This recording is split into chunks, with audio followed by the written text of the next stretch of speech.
Well, welcome to session 14 of our review of the book of Acts. And we're going to explore Paul's defenses against three accusers, Felix, Festus, and Agrippa. You know, law was the most characteristic and lasting expression of the Roman spirit. The first person in Roman law was the citizen, Will Durant points out in his classic history.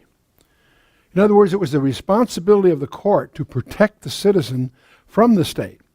But too often, of course, various kinds of corruption infected the system and made justice difficult for the common man. And Paul was about to discover how corrupt a Roman governor could be. Arnold Toynbee, in his history, said the secret of the Roman government was the principle of indirect rule. And this meant that the real burden of the administration was left pretty much on the shoulders of the local authorities. Imperial Rome got involved only if there was danger from without or if the local governing units were at odds with one another. In this chapter, we're going to see the Roman legal system at work, and three men, each making their own contribution. Now, in the last session, you may recall, Paul was saved by the Romans and was called to an audience before the governor. We'll pick it up about the previous chapter, about verse 23.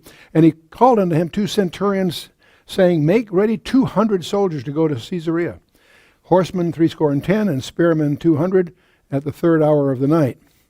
And spearmen being, the garrison at Antonia was, as you recall, about 1,000 men. And so we're looking here at about 450, 470 that were detached just to protect Paul on this trip. He continues, says, and provide them beasts that they may set Paul on, and bring him safe unto Felix the governor, who of course had his headquarters down in Caesarea. And he wrote a letter after this manner, Claudius Lysias, unto the most excellent governor Felix, sendeth greeting. And this man was taken of the Jews, and should have been killed of them. Then came I with an army, and rescued him, having understood that he was a Roman. And when I would have known the cause wherefore they accused him, I brought him forth unto their council. And see, obviously he wants them to know that he was doing his duty, protecting Roman citizens. He doesn't mention the fact that he had previously bound him. And so, whom I perceived to be accused of questions of their law, and to have nothing laid to his charge worthy of death or of bonds. And when it was told me how that the Jews laid wait for the man, I sent straightway to thee, and gave commandment to his accusers also to say before thee what they had against him. Farewell. And so, notice he declares him innocent. This is kind of something often missed, is that in verse 29, to have nothing laid to his charge. Interesting. And so, Claudius Lysias never did know exactly what the charge was against Paul. And he just knew it had something to do with their Jewish laws. Now, Felix is our character now. Antonius Felix, he was Pilate's successor as the governor of Judea. He was made a free man by Antonia, mother of the emperor, Claudius. He was brother of another liberated slave, Pallas. He was married to a gal by the name of Drusilla. She's a piece of work, a Jewess who was the daughter of Herod Agrippa I, and who left her husband to become Felix's third wife. And she was the sister of Herod Agrippa II.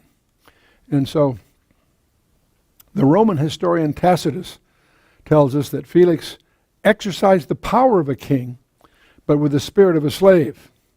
And he was called a vulgar ruffian and lived up to the name. A scoundrel that exploited the political situation. He encouraged conflicts and then confiscated any loot that became available. And during his rule, the countryside became a center of anarchy, and the mountains of Judea became havens from which guerrilla fighters operated. In other words, he was hated virtually by everybody. Continuing verse 31, then the soldiers, as it was commanded them, took Paul and brought him by night to Antiparas. That's part of the way. And on the morrow, they left the horsemen to go with him and returned to the castle. Now, Antipatris is about 35 miles from Jerusalem. About halfway, in other words. Who, when they came to Caesarea, they delivered the epistle to the governor, presented Paul also before him. And when the governor had read the letter, he asked of what province he was. And when he understood that he was of Cilicia, he says, I will hear thee, said he, and when thine accusers are also come. And he commanded him to be kept in Herod's judgment hall. And as you know, there's two kinds of provinces, senatorial and imperial, and Cilicia being an imperial province under the direct control of the emperor himself. So steps are being set up here that will lead to Paul being face to face with Emperor Nero himself. Now we're in chapter 24. And after 5 days, Ananias the high priest descended with the elders and with a certain orator named Tertullus, who informed the governor against Paul. In other words, Tertullus is going to be like the prosecuting attorney. So Ananias brought his lawyer along, if you will. And now Ananias the high priest was some of the Jewish elders as well as lawyer to present the case and defend the charges. But Roman law was as complex as our modern law, and it took an expert to understand it and to know how to apply it successfully for his client's case. So Tertullus is the advocate for the prosecution, in effect, and the lawyer complimented Felix very elaborately, of course, because the governor's many reforms had indeed brought quietness to the land, he claims. If that was really true, why would it require 500 soldiers to protect one man in transit from Jerusalem to Caesarea? That sort of speaks volumes right there. And it was true that Felix had put down some revolts, but he had certainly not brought peace to the land. In fact, during the time Felix was suppressing robbers in his realm, he was also hiring robbers to murder the high priest Jonathan. So much for reforms. Continuing verse 2. And when he was called forth, Tertullus began to accuse him, saying, See that by thee we enjoy great quietness, and that every worthy deeds are done unto this nation by thy providence. We accept it always and in all places, most noble Felix, with all thankfulness. So here's this buttering up, this flattery. But he continues then, Notwithstanding that I be not further tedious unto thee, I pray thee that thou wouldest hear us of thy clemency a few words. For we have found this man a pestilent fellow, and a mover of sedition among all the Jews throughout the world, and a ringleader of the sect of Nazarenes, who also hath gone about to profane the temple, whom we took, and would have judged according to our law. But the chief captain, Lysias, came upon us, and with great violence took him away out of our hands, commanding his accusers to come unto thee, by examining of whom thyself mayest take knowledge of all things, wherefore we accuse him. So there he is. The prosecutor's accusations against Paul were no more truthful than his flattery. He brings before them 3 charges. The first is a personal charge. He is a pestilent fellow. The second one is a political charge, sedition and leading an illegal religion. And the third charge is a doctrinal charge, profaning the temple. 3 different issues, 3 different jurisdictions, really. As far as the personal charge is concerned, calling Paul a pest, it all depends on one's point of view. The Jews wanted to maintain their ancient traditions, and Paul was advocating something new. So the Jews are really the problem here. The Romans were afraid of anything that upset their delicate peace in the empire, Pax Romana. And so the personal charge is based on the Jews' conflicts with Paul in different parts of the Roman world. It was his own countrymen, not the Roman authorities, who accused Paul as causing trouble from city to city. Now the political charge, sedition and leading an illegal religion, was much more serious, because no Roman official wanted to be guilty of permitting illegal activities that would upset the Pax Romana, the Roman peace, if you will. And the third charge, profaning the temple, that had to be handled with very special care, because it implicated a Roman officer who had saved a man's life. For the most part, Roman officials like Felix did not want to have anything to do with cases involving Jewish law, and there's lots of examples of that in your scripture. So let's go on here. Now, I want you to compare here Luke's account of Paul's arrest in Acts 21 and the captain's account in Acts 23, and the lawyer's account, Tertullus' account, in Acts 24. If you do that, you'll notice they're subtly different and totally confusing. See, Tertullus gave the impression that Paul had actually been guilty of profaning the temple, that the Jews had been within their rights in seizing him, and that the captain had stepped out of line by interfering. That's the flavor you get from Tertullus's account. And but if you compare these accounts, it was Claudius, not the Jews, who was guilty of treating a Roman citizen with violence. But Felix had the official letter before him and was more likely to believe his captain than a Hellenistic Jewish lawyer. And that may be why, by the way, Claudius wasn't present to testify. So that's a different account, obviously. Now, if you compare these three accounts, again, Tertullus implied that Claudius had not interfered, that if he had not interfered, the Jews would have tried Paul themselves, and this would have saved Felix and Rome a great deal of trouble and expense. That's the flavor from the lawyer. So we get three different flavors here. Continuing in verse 9, the Jews also assented, saying that these things were so. Then Paul, after that the governor had beckoned unto him to speak, answered. And notice he doesn't question Paul, he just gives him permission to speak. Forasmuch as I know that thou hast been of many years a judge unto this nation, I do more cheerfully answer for myself, because that thou mayest understand that there are yet but 12 days since I went up to Jerusalem for to worship.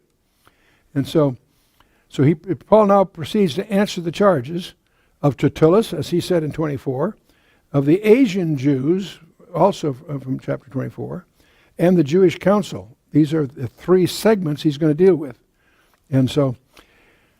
And they neither found me in the temple disputing with any man, neither raising up the people, neither in the synagogues nor the city. And neither can they prove the things whereof they now accuse me. But this I confess unto thee, that after the way which they call, notice there he uses that term, the way, meaning what we would call Christianity, that after the way which they call heresy, so worship I the God of my fathers, believing all things which are written in the law and in the prophets. So he's defending himself here as a Jew, see? And have hope toward God, which they themselves also allow, that there shall be a resurrection of the dead, both of just and unjust. And so here he's introduced, all the way through, by the way, all the way through the entire book of Acts, don't miss the point, the resurrection of Jesus Christ is the key point. It's always the one that is emphasized by whoever the speaker, whether it's Peter or Philip or Paul. It's always the resurrection of Christ that is front and center in this entire book. And here again it is, which they themselves will have, that there shall be a resurrection of the dead, both of the just and unjust. And here we have this fabulous verse, herein do I exercise myself to have always a conscience void of offense toward God and toward men. What a basic principle of life that is. He continues, now after many years I came to bring alms to my nation and offerings. See, by the way, conscience does not set a standard, it simply applies it. So your conscience can be seared. It can, over time, become an unreliable guide of conduct. But fundamentally, it does apply whatever standards you're living by. Whereupon certain Jews from Asia found me purified in the temple, neither with multitude nor with tumult, who ought to have been here before thee and object if they had aught against me. In other words, see, they didn't show up before. Or else let these same here say, if they have found any evil doing in me, while I stood before the council, except it be for this one voice, that I cried standing among them, touching the resurrection of the dead, I am called in question by you this day. Well, when Felix heard these things, having more perfect knowledge of that way, he deferred them and said, when Lysis, the chief captain, shall come down, I shall know the uttermost of your matter.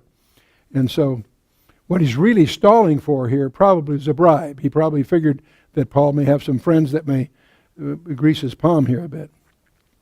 Felix was first slave to be freed and become a Roman governor. And he commanded a centurion to keep Paul and to let him have liberty, and that he should forbid none of his acquaintance to minister or come unto him. See, he's really looking for a bribe here. And after certain days, when Felix came with his wife Drusilla, which was a Jewess, he sent for Paul and heard him concerning the faith in Christ. Now, Drusilla probably did want to hear Paul. Her family had been involved with the way, as we call it, on several occasions, but notice how they were involved. Her great-grandfather tried to kill Jesus in Bethlehem. Her great-uncle killed John the Baptist and mocked Jesus. Her father killed the Apostle James. So her family has a history of being an adversary to the way, if you will. Now,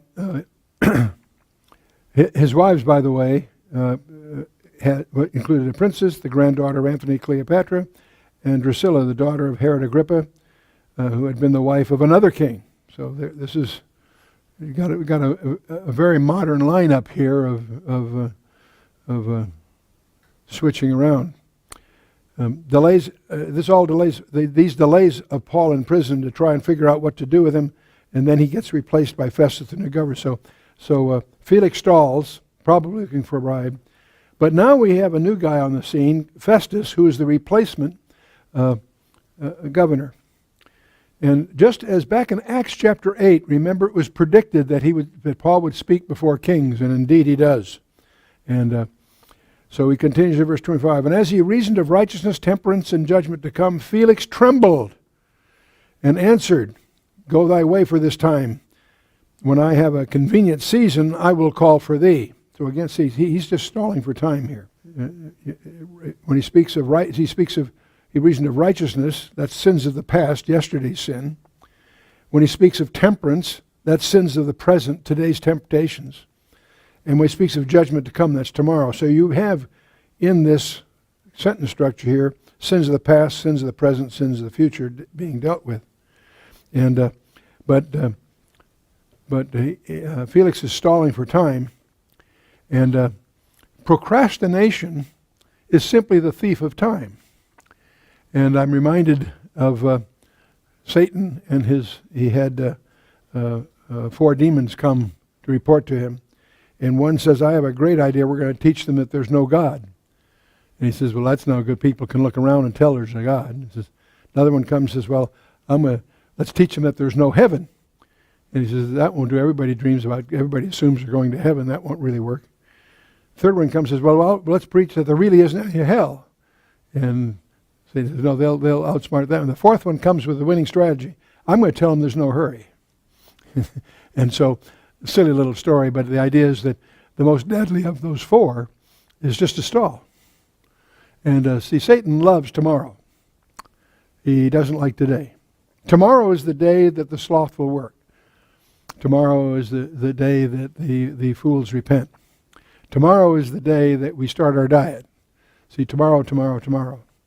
And I'm always reminded down in Newport Beach, there's a very famous seafood restaurant, the crab cannery, the cannery there. And they have a huge sign out in front. Free crab tomorrow. And tourists quickly find out that tomorrow never comes, of course. And so, anyway, we'll move on here. When it says Felix trembled, the actual Greek term means he became terrified. It's a little stronger term than we normally think of it there. He hoped also that money should be given him of Paul, that he might loose him, wherefore he sent for him the oftener and communed with him. So he's just stalling for bribes. But after 2 years, Porcius Festus came into Felix's room, and Felix, willing to show the Jews a pleasure, left Paul bound. Okay, so the new governor, Porcius Festus, was a better man than his predecessor, and apparently took up his duties with the intention of doing what was right. We get the impression that was really his ambition here. But he soon discovered that Jewish politics are not easy to handle, especially a 2-year-old case of Apostle Paul, a prisoner with no official charges against him. And so, furthermore, Paul was a Jew whose countrymen wanted to kill him. And he was a Roman whose the government did not know what to do with him. The government was responsible for protecting him. So, now when Festus was coming to the province, after 3 days he ascended from Caesarea to Jerusalem. And he had a unique problem here. For the new governor, he is a new governor, and here's a guy the Jews hate, and yet he's appealing to Caesar. So he's got his hands full here. The Jews say they want to examine Paul, but really it's just a ploy to get him back to Jerusalem so they can kill him. So he should send Paul to Rome, but on what charges does he send him to Rome? That's the other issue. So let's just jump into this verse 2. And then the high priest and the chief priests of the Jews informed him against Paul and besought him, and desired favor against him, that he would send for him to Jerusalem, laying wait in the way to kill him. But Festus answered that Paul should be kept at Caesarea, and that he himself would depart shortly thither. And let them therefore, said he, which among you are able, go down with me and accuse this man, if there be any wickedness in him. And when he had tarried among them more than 10 days, he went down to Caesarea, and the next day, sitting in the judgment seat, commanded Paul to be brought. But see, there he's on his own soil. He can protect him there. And when he was come, the Jews which came down from Jerusalem stood round about, and laid many of the grievous complaints against Paul, which they could not prove. And while he answered for himself, neither against the law of the Jews, neither against the temple, nor against Caesar, have I offended anything at all. But Festus, willing to do the Jews a pleasure, answered Paul and said, wilt thou go up to Jerusalem, and there be judged of these things for me? And so Paul knows that's a mistake. Then said Paul, I stand at Caesar's judgment seat, where I ought to be judged. To the Jews have I done no wrong, as thou very well knowest. See, a Roman judge could not move the case to another court without the consent of the accused, and Paul refused to go. And so instead he claimed the right of every Roman citizen, and that's to appeal to Caesar. Paul continues, if I be an offender, or have committed anything worthy of death, I refuse not to die. But if there be none of these things whereof these accuse me, no man may deliver me unto them. I appeal unto Caesar. Then Festus, when he had conferred with the council, answered, hast thou appealed unto Caesar? Unto Caesar shalt thou go. And so, see, Paul knew his destination was Rome, not Jerusalem. And the fastest way to get there was to appeal to Caesar. And Paul also knew that the Jews had not given up their hopes of having him assassinated. And so he was wise to stay under the protection of Rome. And finally, he realized he'd never get a fair trial in Jerusalem anyway, so why go there? But the new governor's problems were not over. He had managed not to offend the Jews, but he had not determined the legal charges against his prisoner.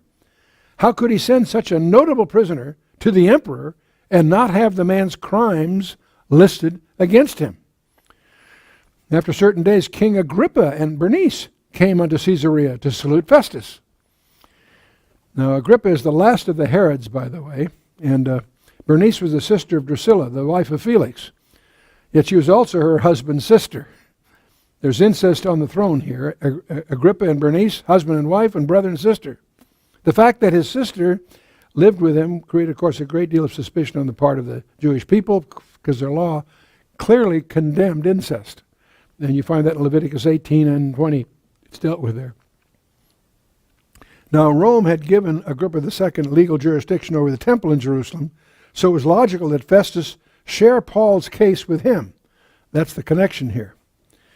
These Herods you need to really get a perspective of. The dynasty of Herods were not Jews, they were Edomites. And this is a confusing thing to many people. To the Roman mind, Esau and Jacob were in the same family. So this is a family squabble that we're dealing with. And but they in the Greek they're called Idumeans, but they're basically Edomites, the traditional enemy of Jacob. And so the Edomites were from Esau, the rival brother of Jacob, and so that's but most people don't know the history, because the Edomites moved from being southeast of the Dead Sea. When they're driven by the Nabateans, they move westward. And they end up establishing their own country called Idumea, with Hebron as their capital. This would be an area south of Jerusalem. And when the Babylonians were taking the Jews captive, the Edomites cheered them on. And of course, the Jews never forget that. The Edomites were their bitter enemies. Well, as the years go by, there is a time when finally, we have the Maccabean revolt, which they actually threw off the yoke of Greece, the Greek Empire, and they had ushered in an era of their own rule called the Hasmoneans. What most people don't realize is during that time, John Hyrcanus, the leader, forced the Edomites to become Jews or die. And this forced conversion of Edomites into Judaism, huge mistake, of course, for a lot of reasons. But the point is that to the result was that to the Roman mind, an Idumean is a kind of Jew. They have a family squabble in the background, but to the Roman mind, so when they appointed Herods as kings and so forth, they felt they were putting in place a kind of Jew, if you will. And so the Edomites have been on the throne through the Herods, as you know. And Herod attempted to win favor of the Jews by rebuilding the temple and a lot of building projects. And Herod the Great was the one who killed the babes in Bethlehem. Herod Antipas was the one who beheaded John the Baptist when Salome danced for him. And Herod Agrippa I was the one who put the Apostle James to death with the sword. And Herod Agrippa II is the one we're seeing here. He's the last of the Herods. Let's continue with verse 14. And when they had been there many days, Festus declared Paul's cause unto the king, saying, There is a certain man left in bonds by Felix, about whom, when I was at Jerusalem, the chief priests and the elders of the Jews informed me, desiring to have judgment against him. To whom I answered, It is not the manner of the Romans to deliver any man to die, before that he which is accused to have the accusers face to face, and to have license to answer for himself concerning the crime laid against him. Therefore, when they were come hither, without any delay on the morrow, I sat on the judgment seat and commanded the man to come forth. Against whom, when the accusers stood up, they brought none accusation of things as I suppose, but had certain questions against him of their own superstition, and of one Jesus, which was dead, whom Paul affirmed to be alive. And because I doubted of such manner of questions, I asked him whether he would go to Jerusalem and there be judged of these matters. But when Paul appealed to be reserved unto the hearing of Augustus, I commanded him to be kept till I might send him to Caesar. The word Augustus here is used as a title, not a name, by the way. Don't let that cause any confusion. The term here is the August One. It's not a proper name as we often use it.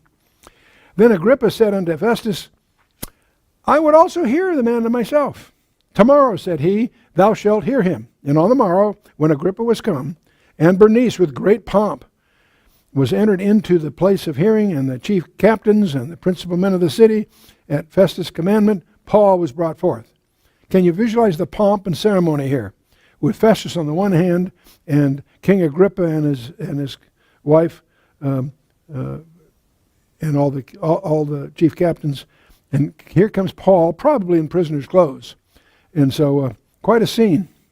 And Festus said, King Agrippa, and all men which are here present with us, ye see this man about whom all the multitude of the Jews have dealt with me, both at Jerusalem and also here, crying that he ought not to live any longer. But when I found that he had committed nothing worthy of death, and that he himself hath appealed to Augustus, I have determined to send him, of whom I have no certain thing to write unto my Lord. Wherefore I have brought him forth before you, and especially before thee, O King Agrippa, that after examination that I might have somewhat to write. For it seemeth to me unreasonable to send a prisoner, and not withal to signify the crimes laid against him. Well, then Agrippa said unto Paul, Thou art permitted to speak for thyself. Then Paul stretched forth the hand and answered for himself. I think myself happy, King Agrippa, because I shall answer for myself this day before thee, touching all the things whereof I am accused of the Jews. So he's probably glad now he's speaking to a Jew that should understand his frame of reference. Especially because I know thee to be expert in all the customs and questions which are among the Jews. Wherefore I beseech thee to hear me patiently. So he knows he's not dealing with a Roman here, but someone that has a Jewish background. My manner of life from my youth, which was at the first among mine own nation at Jerusalem, know all the Jews, which knew me from the beginning, if they would testify, that after the most straightest sect of our religion I lived a Pharisee. And they were as strict as you can get. And now I stand and am judged for the hope of the promise made of God unto our fathers, unto which promise our 12 tribes, instantly serving God day and night, hope to come, for which hope's sake, King Agrippa, I'm accused of the Jews.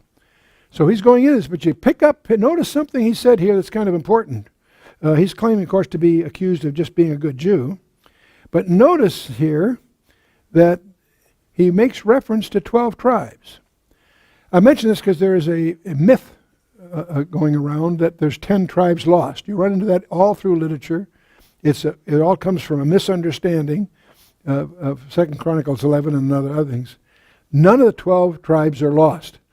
And it's true that there were 10 northern tribes in Israel that were conquered by Syria and assimilated to some extent.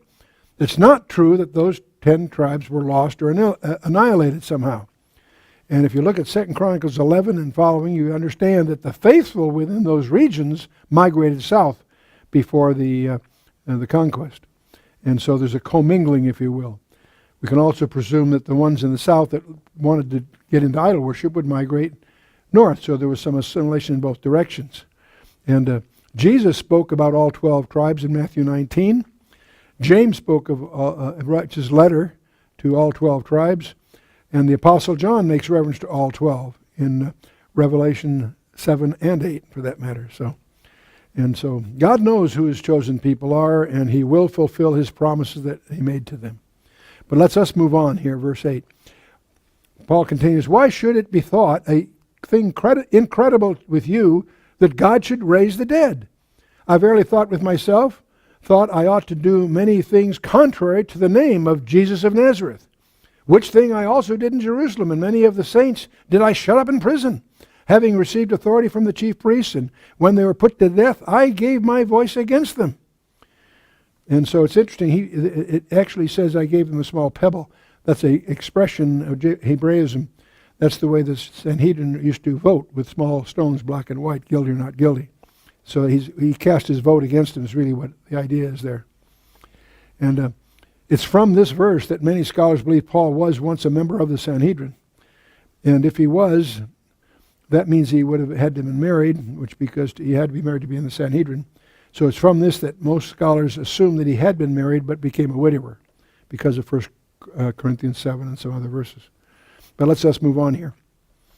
Which thing I also did in Jerusalem, and many of the saints did I shut in prison, and when they were put to death, I gave my voice against them, and I punished them oft in every synagogue, and compelled them to blaspheme. And being exceedingly mad against them, I persecuted them even unto strange cities. And there's 5 key statements that Paul's making here in his defense. He says, I lived a Pharisee. That was verses 4 through 11. And so now he's going to go on. Whereupon I went to Damascus with authority and commission from the chief priests. At midday, O king, I saw on the way a light from the heaven, above the brightness of the sun, shining round about me and them which journeyed with me. And so this is the second thing. I saw a light in these verses. And he continues, and when we were all fallen to the earth, I heard a voice speaking with me and saying in the Hebrew tongue, Saul, Saul, why persecutest thou me? It is hard for thee to kick against the pricks. And I said, who art thou, Lord? And he said, I am Jesus whom thou persecutest. But rise, stand upon thy feet, for I have appeared unto thee for this purpose, to make thee a minister and a witness both of these things which thou hast seen, and of those things in which I will appear unto thee. And so, delivering thee from the people and from the Gentiles, unto whom now I send thee, to open their eyes, and to turn them from darkness to light, and from the power of Satan unto God, that they may receive forgiveness of sins and inheritance among them which are sanctified by faith that is in me. And there's a summary right there, one of the greatest summaries, or synopsis, if you will, of the gospel message. Again, so we have 5 statements. I lived a Pharisee, I saw a light, and I heard a voice. Then he continues, whereupon, O King Agrippa, I was not disobedient unto the heavenly vision, but showed first unto them of Damascus and at Jerusalem and throughout all the coasts of Judea, and then to the Gentiles, that they should repent, turn to God, and do works meet for repentance. For these causes the Jews caught me in the temple, and went about to kill me. Having therefore obtained help of God, I continue unto this day, witnessing both to small and great, saying none other things than those which the prophets and Moses did say should come.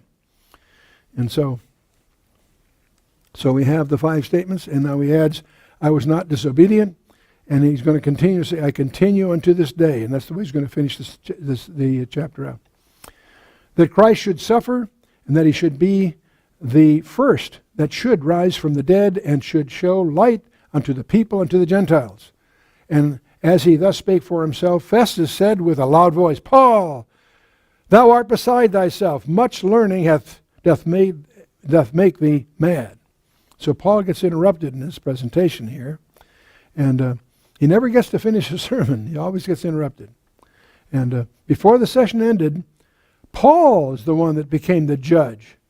Festus, King Agrippa, and Bernice became the defendants.